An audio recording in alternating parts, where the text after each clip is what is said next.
if you want to know what William Campbell and those people were like at Kings Mountain, just think of today's Special Forces. You are listening to Historyman, platform for historians, authors, and curators to tell their stories of the American Revolution, walk in the footsteps of heroes, and proclaim freedom reigns. On today's episode, we are with John Beakes, historian and writer extraordinaire. John, welcome. Tell us a little bit about some of the things that you've been working on here lately. Thanks very much, Eric. I started writing about the Maryland line, and particularly John Eager Howard, the hero of the Battle of Cowpens. And I studied him and found out he was a young farm boy from Maryland that went into the Army at age 23 and became a terrific soldier within about 6 or 7 years. That led me to an introduction to a man named Otto Holland Williams, who was a Marylander and a rifleman in the first day of the Continental Army, June 14, 1775. He went to Boston, participated in the siege, went down to New York there. He was at the Battle of Fort Washington.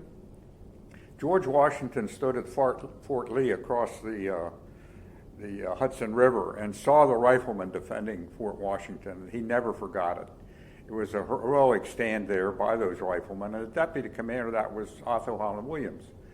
So Williams was a strong, healthy young man at that point in time, but he was captured when they lost Fort Washington. He was put in prison and contacted tuberculosis. So one of the things that this magnificent young man and terrific soldier wound up dying of tuberculosis at age 45. He gave his life to the country. Was he an American? He was an American. He was from Maryland. Okay. Both Howard and Williams were Marylanders. Williamsport, Maryland is named for Otto Holland Williams. Okay. And he's one soldier with kind of the whole story. So he was a rifleman, I told you that.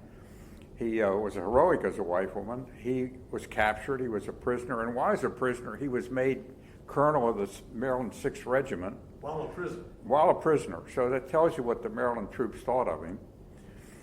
He came back after Valley Forge. He was at the Battle of Monmouth. And in the hard winter in Morristown in 1779-80, he became chief of staff when Alexander Campbell, the adjutant general, took leave.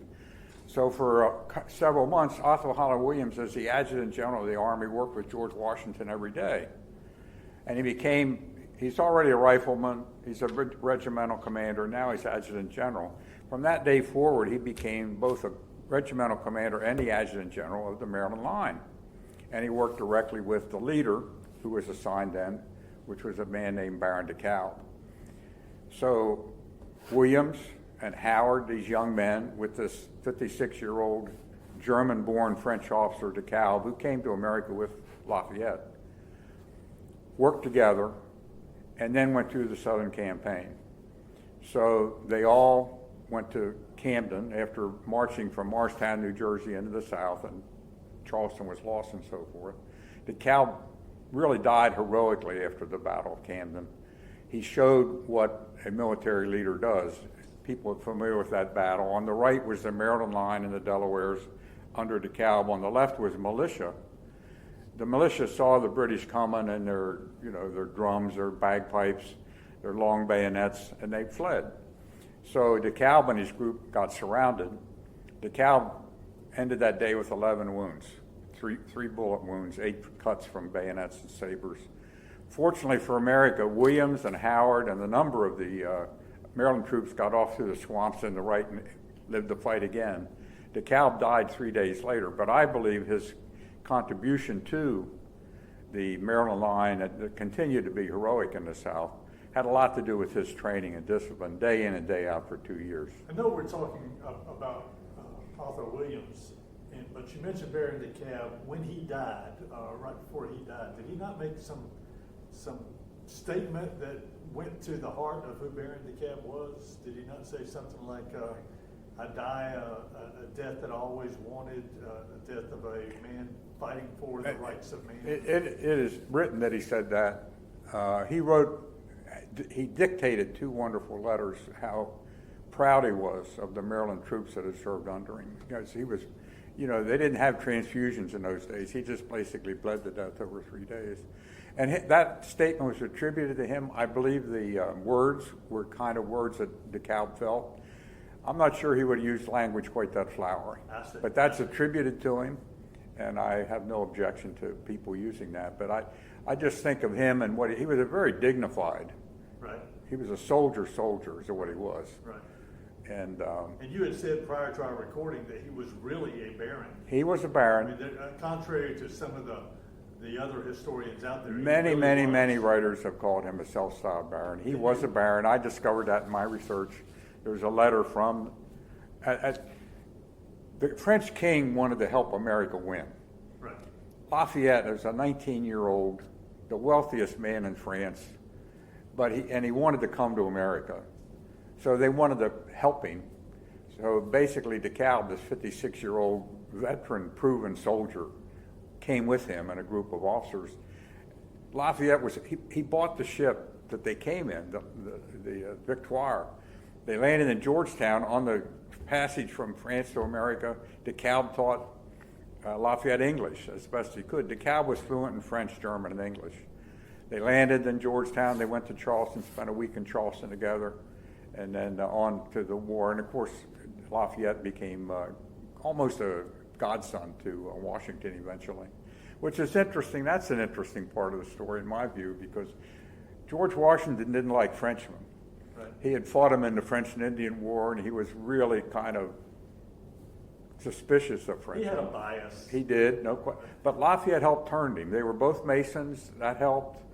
Lafayette agreed to serve without pay, and he didn't demand a command. Right. So he endeared himself very quickly, and it softened up the Americans toward the French officers, some of whom had come over early and were pretty arrogant and demanded money and all that. But DeKalb was a wonderful soldier with tremendous experience and a fine gentleman. He was not gifted an individual command. I think DeKalb liked being one of a group of generals, but somebody at the top making the decision. So as he marched south, it became more and more obvious that that's why Gates wound up taking command. But a magnificent battlefield soldier. So where was Williams in the hierarchy of that command structure? If Gates was in charge of the Southern Army coming south, and DeKalb was over the Maryland line. Yeah, where was DeKalb Williams? took it from Morristown down into North Carolina. When Charleston fell, the senior officer in the South was a German-born French officer. So, hey, we got to get an American. So they sent Gates down. DeKalb agreed to serve under Gates, but Williams had been adjutant general under DeKalb, and he remained adjutant general under Gates. And Williams was double-hatted. He had the adjutant general's job, plus he commanded the 6th Maryland Regiment. So it was really Gates at the top at the Battle of Camden, DeKalb in command of Delaware and Maryland troops, and Williams serving as double-hatted as adjutant general and commander of the 6th Maryland.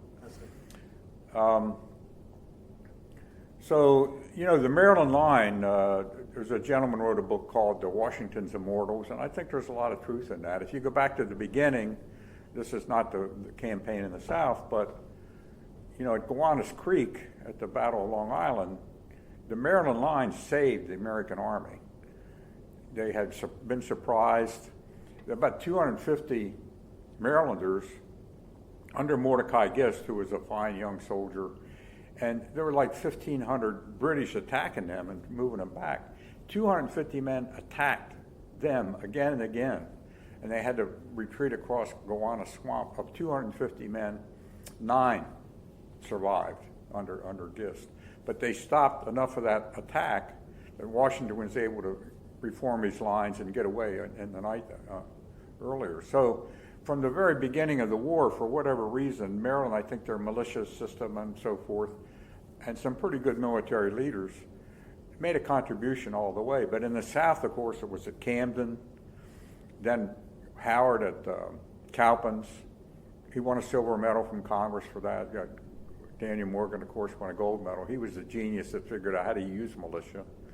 And then Guilford Courthouse, then the siege at 96, then Hopkirk's Hill, and then out of Eutaw Springs.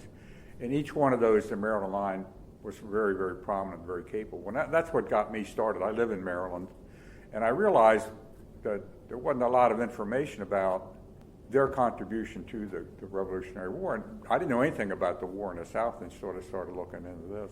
It is interesting as I have kind of worked my way through some of the history that you don't hear a lot about the secondary heroes or the tertiary moments that happen. Right. So I appreciate you stepping forward and talking about a lot of those. You said you've written a book about Baron DeKalb. Tell us some of the other books you've written. Well, one about Arthur Holland Williams, which Uh-huh. again, I think, Light Horse Harry Lee, which was a lot of fun. He's controversial even to this day, but he was a terrific soldier. My interest has been to find people that were really superb in combat. Real, no kidding, battlefield leaders worthy of respect and remembrance, who are forgotten. Right. And for whatever problems Light Horse Harry Lee had later in life, he was a magnificent Legion commander. Sure. And when George Washington was president, we have all his papers, of course. He had to put together an army to do the Whiskey Rebellion in 1792. In 1797, he's doing one. It looks like we're going to have a war with the French. So he has all these notes where he's writing about all the officers that might be people that he could bring into the army. Every single time he wanted Light Horse Harry Lee to be the commander. He trusted him more than any of them because of his brilliance and skill and thoughtfulness and all this. Big problem was he was younger than virtually all his other generals. So if he appointed Lee to be the commander, the older ones wouldn't serve under him. So I'm glad I got to write about Lee. I think that I focus on the Revolutionary War part of his life, and he made a big contribution. And so did William, so did Howard, Sure. and so did Baron DeKalb. And now I've written recently about William Campbell, and that's kind of a new venue. The one thing I want to get people to think about there, we're talking about Battle of Lexington and Concord, Bunker Hill, it's all Massachusetts, then it's all New York, then it's Trenton and Princeton, and then it's Monmouth, it's all New Jersey, Out here in the frontier, first of all, William Campbell and Isaac Shelby and John Sevier lived in a war zone. They were at war every single day of their life. Their homes were built like forts. They had slits in the walls for rifles. Then they had 5 miles away where a group of families could get in a larger fort. There was never a year when a group around southwestern Virginia frontier where some people weren't killed by invaders, either the Shawnee or the Cherokee. The Shawnee were up in Ohio, the Cherokee were in Tennessee. So they were used to being in combat. And the British had put a proclamation line down the top of the Allegheny Mountains. They didn't want Americans going west of that line. So you had these Scotch-Irish who were sort of combative, and they saw that land in Kentucky, and they saw the path through in the Cumberland Gap, and boy, they wanted that land. I mean, they have almost insatiable desire to grow. Meantime, the Cherokee and the Shawnee, they've had it for centuries. They think it's theirs. They don't want to own it individually. They want to hunt on it and all that. So, I mean, it's inevitable conflict. So they lived that way. So when they came to Kings Mountain, which was really, really important, October the 7th, 1780, they had been at war every day their whole life. They were given a rifle when they were 10 years old and learned to shoot it from that point in time. They knew how to live in the woods. They had to sneak quietly. They had to scout and range and all those kinds of skills. An incredible marksman with a weapon, the rifle barrel, that could be accurate at 300 yards, where a musket was hardly accurate at all at 80 yards. So it was a gathering of really, really capable woodsmen. And if you want to know what William Campbell and those people were like at Kings Mountain, just think of today's special forces. They could live in the woods. They could hunt, camp, Well, they march. certainly weren't hampered by baggage trains and. Absolutely not. The other thing I just try to point out briefly is they made this couple 100-mile march in 13 days, 15, 16 miles a day on average. it's the horses and the care of the horses. You need 20 pounds of fodder for a horse every day. You need 4 pounds of food for a man. And they figured out how to do that, and those horses were tough. I mean, but the men knew how to care for them as well. The logistical devils in the details type of thing, and how they were able to do that is you know, you say they weren't military men, but it certainly had a military air about it. Well, yeah, no, they didn't have artillery, they didn't have cavalry, right, and it was perfect for the mission. Now, you know, we lost Savannah, we lost Charleston, we lost the Battle of Camden, so Cornwallis is sitting there ready. The only reason he didn't go into North Carolina, he didn't have enough food yet. He wanted to wait for the harvest, and so he was building a depot at Camden, getting ready to move forward. And all the people were saying, well, look, the British are going to win. I'll sign up to help them. And then this thing happens at Kings Mountain. And immediately, and it's all in the, you know, Tarleton wrote about it, Rawdon wrote about it, Cornwallis wrote about it. Immediately, the Americans said, hey, maybe we can win this thing after all. Kings Mountain really changed the mentality of the people in the South. Yes, it did. And the tactics of it, I'm not an expert on the battle, but they call it a cordon. What a perfect way to, they surrounded them. They surrounded that mountain, and every time Ferguson wanted to attack down the west side, the people from the east side would be shooting at his back. So it was a brilliant, however they figured out how to do that. And again, they wouldn't have been, if they stood toe-to-toe at Camden, they wouldn't have been nearly as effective as they were out there in the woods at Kings Mountain. It was a brilliant move. They were great leaders. They really were. And it did turn the tide. I don't think there's any question about that, and the mindset of the people in the South. Yeah. So Arthur Williams, let's get back to him for just a few Sure. minutes. Mm-hmm. He was the second in charge of the Army of the South under Gates, right? So is he the one who actually met with Thomas Sumter and met with Francis Marion, or did they get led into the tent with Gates? I mean, was Gates the one who interviewed all of these partisan fighters, or what was Williams' role in that? So one of the things that I found, Marion's key aide was Peter Ory, Horry. And Ory survived to write a book. And it's one of those unfortunate books in that there's a lot of truth in it, because Ory really was his real experience. He was in the meetings. But the co-publisher was Parson Weems. And Parson Weems is the guy that wrote Washington to a Silver Dollar Across the Potomac, and I couldn't tell a lie when I cut down the cherry tree. Parson Weems was a good entrepreneur and a good salesman, but he sort of took the truth and embellished it way too much. So it's hard to tell where Ory's book is really on track and where it isn't. But after Charleston fell, Ory and Marion were the only Continental officers left in South Carolina. And they wondered, okay, they're coming down from the north, let's go up there and see what the heck we're going to be able to do here. And they met with DeKalb. This is before Gates had command. Okay. Is this in Hillsborough where they met with him? North of Hillsborough. North of Hillsborough. North of Okay. Hillsborough. I forget the name of the place where they met. But he had a camp. DeKalb had been quartermaster general for a big army. And he knew how much fodder you need, how much ammunition you need, how much powder you need, how much lead you need. He was trying to accumulate 8 days of provisions so he could move on into South Carolina. So he had stopped and was trying to get that organized. He was having trouble communicating with the governors of Virginia and North Carolina and all this. And but anyway, the thing that I love so much is Marion, Ory, and DeKalb immediately took to each other. And DeKalb would sit around in the evening with his pipe, and he told a story that we know he told up in Valley Forge of his father, who was 82 as a woodsman.